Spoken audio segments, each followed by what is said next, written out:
Mimpin berdoa. Di tempat duduk siap-siap berdoa mulai.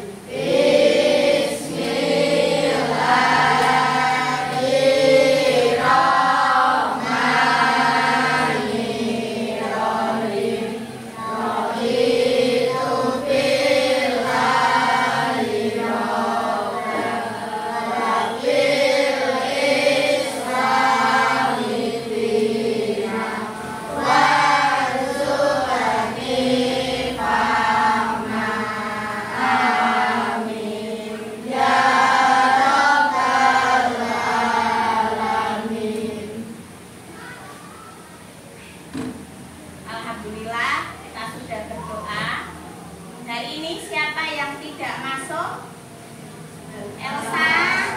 Elsa kenapa tidak masuk? Sakit. Berarti cuma Elsa ya. Berarti 31 anak yang masuk.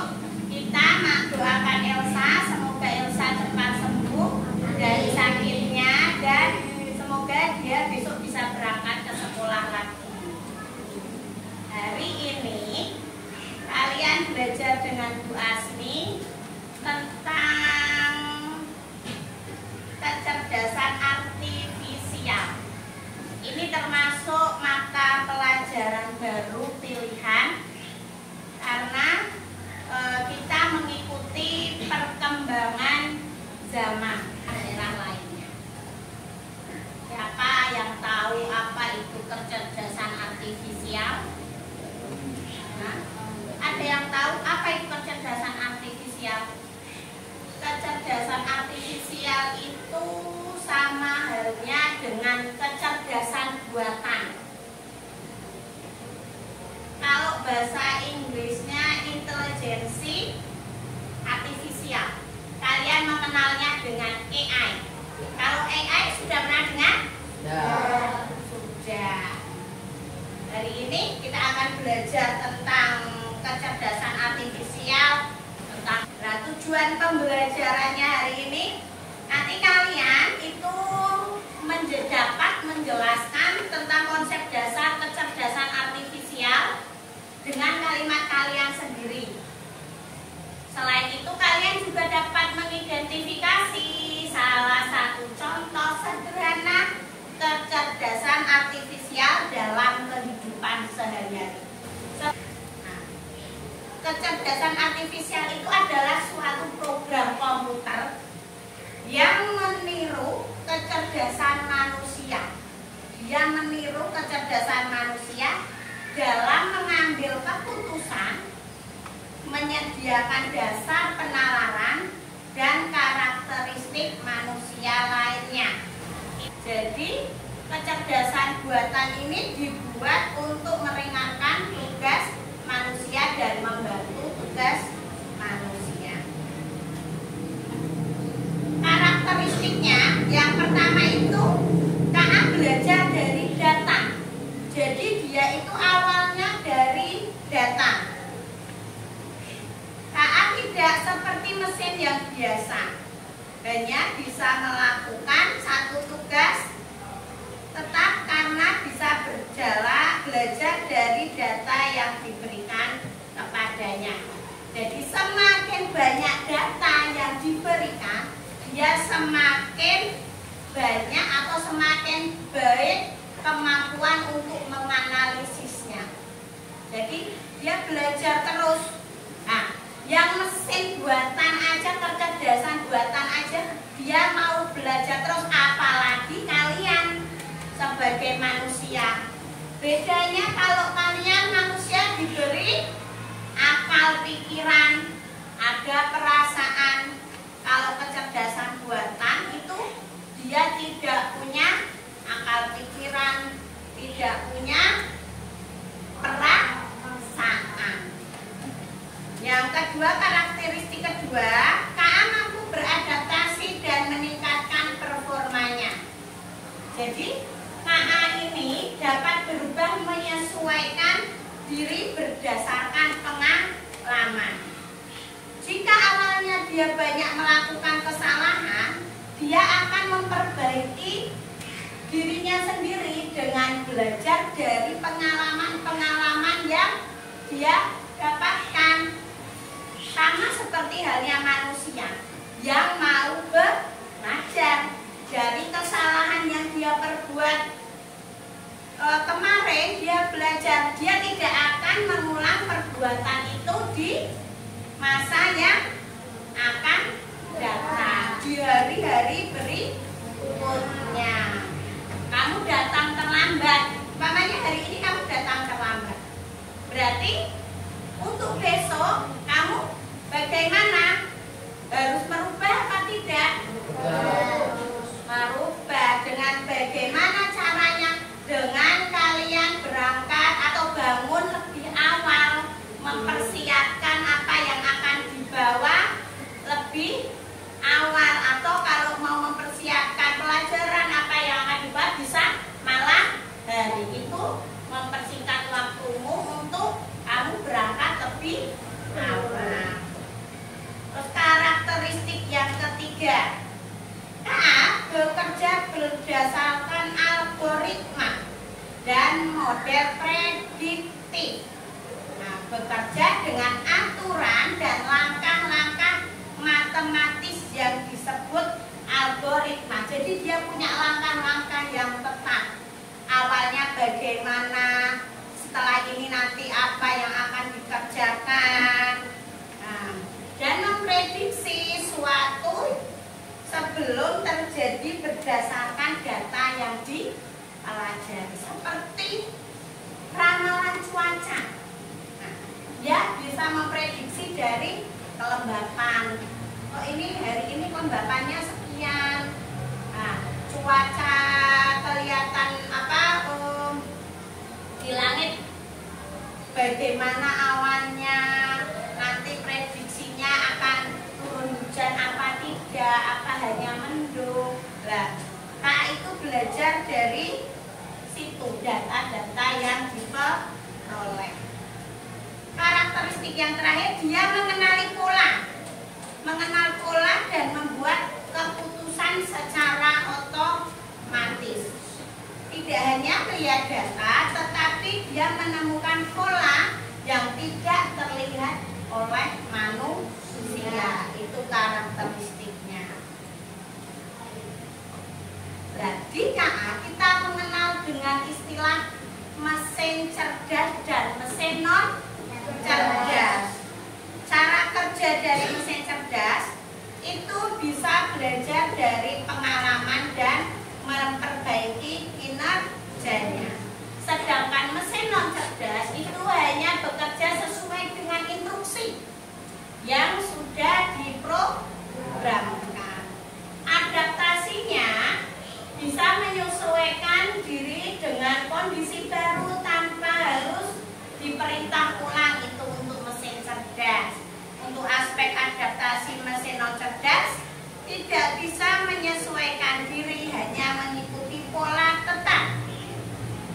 Untuk pengambilan keputusan, mesin cerdas bisa mengambil keputusan sendiri berdasarkan data. Kalau mesin non cerdas memerlukan intervensi manusia untuk setiap keputusannya. Dari keterangan perbedaan mesin cerdas dan mesin non cerdas, kalian bisa memberi contoh salah satu mesin cerdas. Apa? Belajar dari pengalamannya untuk memperbaiki kinerjanya. Apa? Yang tahu? Mesin cerdas. Kalian biasa menggunakan. Contoh, kalau mesin non cerdas, apa mesin non cerdas? Contoh dari mesin cerdas dan mesin non cerdas. Mesin cerdas itu seperti Google Assistant. Kamu kalau buka Google, halo Google, ada yang menjawab kan? Nah, itu termasuk mesin cerdas. Juga ada mesin otonom, mesin mobil tanpa pengemudi. Kamu sekarang pernah lihat apa tidak? Sebuah mobil dia bisa berkendara sendiri tanpa dikemudikan. Hah? Tidak pernah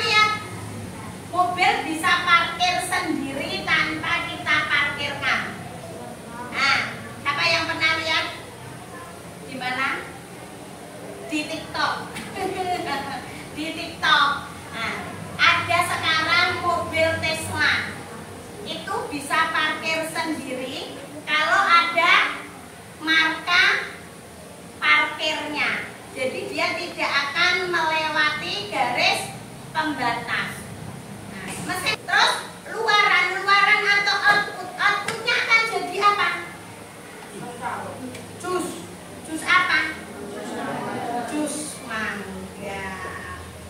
Nah, berarti kamu dari perintah yang pertama membuat jus mangga, sediakan bahan dan alatnya, prosesnya, setelah itu outputnya. Nah, sekarang penerapan KA dalam bidang-bidang yang ada pada kehidupan sehari-hari kita. Di bidang pendidikan, kita biasa menggunakan KA dengan Canva, Gemini AI, ChatGPT. Siapa yang sudah pernah menggunakan 3 aplikasi ini? Ada? Asraf pernah menggunakan apa? ChatGPT. Biasa kamu menggunakan ChatGPT untuk apa? Ngedit apa? Sinematik. Bisa. Lainnya? Siapa lagi yang pernah Radit? Gemini biasanya kamu gunakan untuk apa? Mencari jawaban dari apa? Soal. Ketika ada PR, sekarang kamu tidak usah susah-susah nunggu ibumu.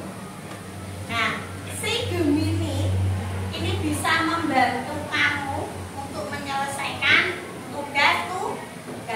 Tetapi ketika kita bertanya kepada si Gemini ataupun si ChatGPT, kita juga harus membaca ulang.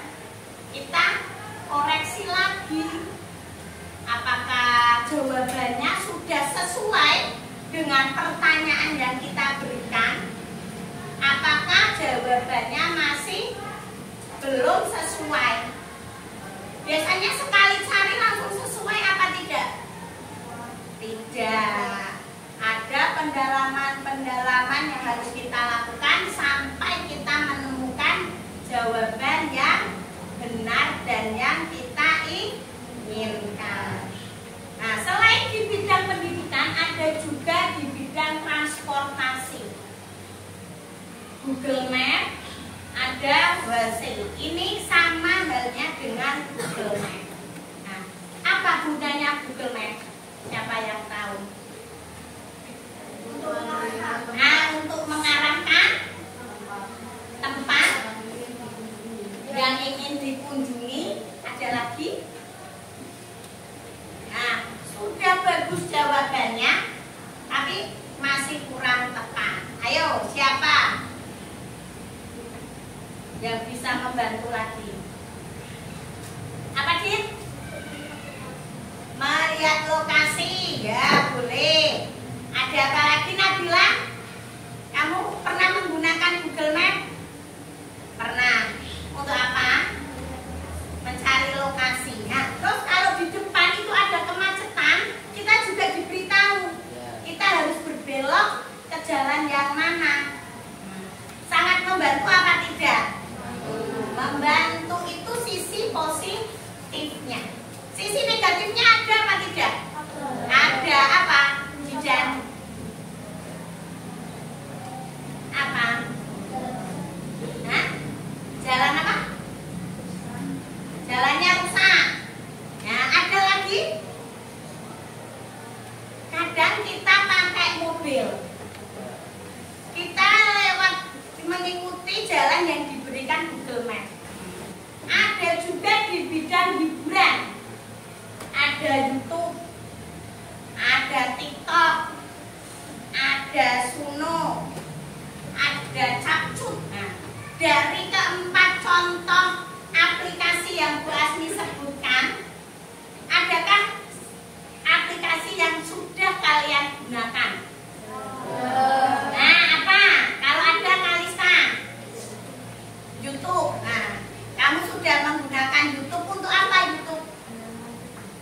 menonton video.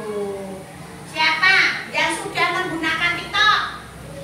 Nah, hampir sebagian besar dari kalian sudah pernah menggunakan TikTok. Kalian gunakan TikTok untuk apa? Nonton video. Terus apa lagi? Untuk edit bisa apa tidak? Bisa. Untuk apa lagi Alia? Nah, bikin video, edit video, lihat video. Apa hanya video saja? Apa? Nah, Suno. Kalian pernah dengar Suno? Ya. Suno ini aplikasi yang membantu kita untuk membuat lagu. Jadi di aplikasi Suno ini kita bisa membuat lagu menurut genre yang kita inginkan, menurut lirik yang kita inginkan. Nanti Bu Admin perlihatkan contoh Suno yang pernah Bu Admin bikin. Cacut. Siapa yang pernah menggunakan cacut? Oh, hampir semua menggunakan cacut. Untuk apa cacut? Edit. Nah, cacut, TikTok. Nah, selain itu ada di bidang kesehatan. Di bidang kesehatan itu ada KA robotik proses automatik. Ini sebuah robot yang diciptakan untuk membantu para dokter untuk menjalankan operasi. Nah, ada juga Flow. Flow ini sebuah aplikasi yang di dalamnya itu bisa untuk kita para wanita remaja mengetahui siklus menstruasi. Kamu bisa masukkan datamu, masukkan data yang diperlukan, itu bisa mengecek siklus menstruasi yang akan kita dapatkan. Apa gejala apa itu bisa terlihat, dapat dari ketika kamu menstruasi seperti ini, itu bisa ditanyakan. Nah, ini salah satu aplikasi kesehatan yang membantu. Bu Asmi pakai ini untuk ngecek lamanya durasi menstruasi, persiapan kehamilan, itu bisa dilihat dari aplikasi ini. Bu Asmi sudah menggunakan. Nah, terus Halo Dokter, ada Halo Dokter, ada Halo Dokter. Itu sebuah aplikasi yang kita gunakan untuk kita berkonsultasi tanpa bertemu dengan dokter. Jadi kita bisa download aplikasinya. Umpamanya kamu sakit, dok mau tanya obat untuk sakit kepala itu apa? Saya sakit kepala sebelah kanan. Nanti aplikasi akan menjawab, akan disarankan beli obat apa. Terus kamu bisa jawab lagi, usia saya 12 tahun, bagaimana aturan minumnya. Nah, nanti juga dikasih aturan minumnya. Untuk yang bidang kesehatan, kalian sudah ada yang pernah menggunakan? Belum. Nanti bertambahnya usia kalian akan paham dengan aplikasi-aplikasi yang berbasis dengan KA. Nah, prinsip etika penggunaan KA. Nah, di sebuah pembelajaran penggunaan KA itu kita harus memegang prinsip transparansi. Nah, setiap kamu ambil suatu masukan atau suatu jawaban dari apa yang kamu cari lewat Gemini atau ChatGPT, kamu harus menuangkan siapa atau sumber dari mana kamu mendapatkannya. Kalau tidak diberikan sumber seperti itu, kamu nanti akan disebut dengan apa? Plagiat. Plagiat itu meniru. Ketika kamu menuangkan sumbernya, berarti di situ jelas kamu mengutip. Etika yang kedua, akuntabilitas atau pihak yang bertanggung jawab atas kesalahan KA. Jadi KA itu masih harus ada yang bertanggung jawab. Walaupun dia pintar, mesin pintar, tapi dia masih kalah pintar dengan manusia karena dia masih dikendalikan oleh manusia. Adil dan non-diskriminatif, menghindari bias dalam algoritma KA. Yang kedua, privasi, penggunaan KA tanpa melanggar hak pengguna. Jadi KA itu harus privasi. Biasanya kalau kamu download suatu aplikasi yang berbasis KA, kamu biasanya memasukkan data pribadimu, nama, biasanya tanggal lahir, alamat, apalagi usia. Biasanya kan ditanyakan, data-data itu disimpan secara privasi, tidak boleh disebar luaskan kepada siapapun. Jadi harus bisa menjaga kerahasiaannya. Ada yang mau bertanya tentang kecerdasan artifisial? Ada pertanyaan? Ada pertanyaan? Ya, Rara? Apa ada dampak buruk? Nah, dampak buruk dari KA. Kalau suatu kebijakan atau suatu aplikasi itu pasti ada dampak positifnya dan dampak negatif atau dampak buruknya. Dampak positifnya apa dulu sebelum Bu Admi jawab dampak negatifnya?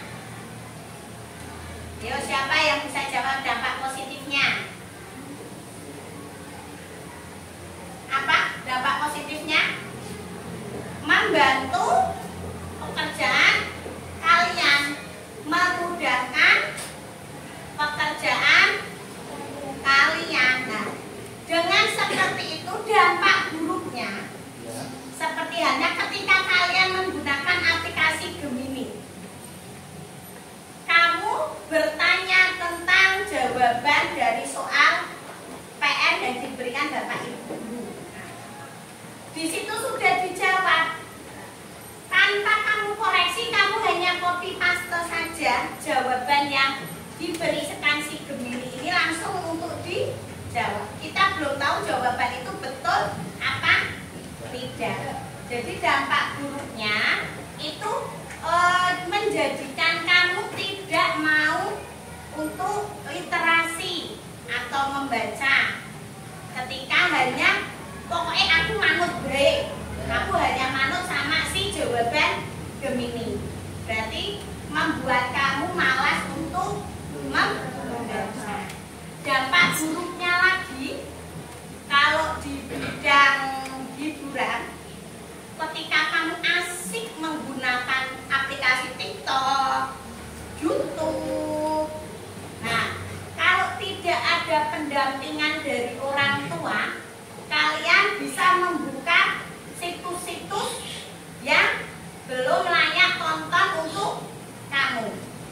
Jadi kecerdasan KA ini akan berkembang dengan baik ketika masih didampingi orang tua untuk kalian yang di sekolah dasar. Nah, kalau tidak ada pendampingan, kalau kamu lihat itu kan biasanya keluar kayak iklan apa yang kamu cari, apa keluarnya apa, ada situs yang belum layak nonton untuk kalian. Sampai sini paham apa tidak, Ra? Ya, Pak. Ada pertanyaan lagi? Tidak? Berarti sudah paham apa itu tentang kecerdasan artifisial?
4 pertanyaan. Yang pertama, menurut pemahamanmu, apa itu kecerdasan artifisial dalam bahasamu sendiri? Yang kedua, sebutkan minimal 2 contoh kecerdasan artifisial yang pernah kamu lihat dan gunakan dalam kehidupan sehari-hari.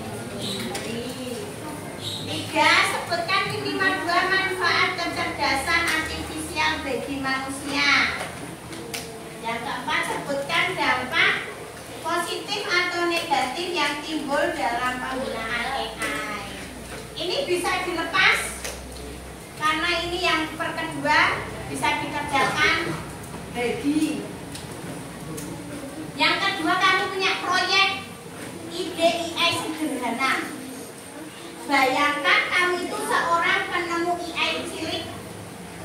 Buat ide sederhana tentang sebuah kecerdasan artifisial yang bisa membantu kehidupan sehari-hari.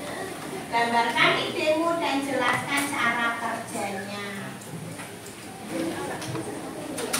Minimal 2 dari 3 harus 2. Minimal itu.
Ada ide proyek dari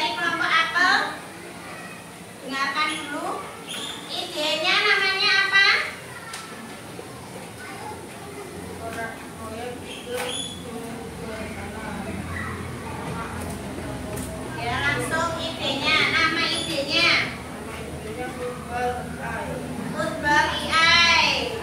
EI ini membantu untuk apa? Nah, bermain bola. Cara kerjanya bagaimana?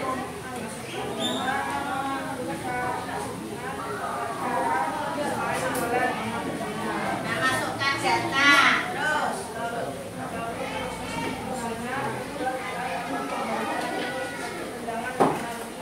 ya.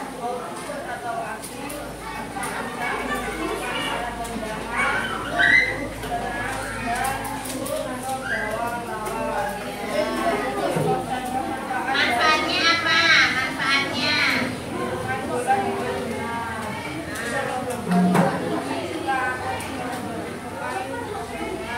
oke, dapat positif atau negatif?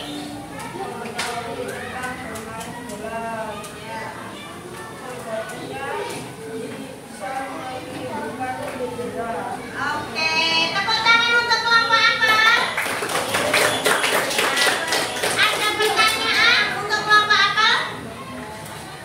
Tidak ada pertanyaan? Terima kasih. Bisa kembali ke tempat.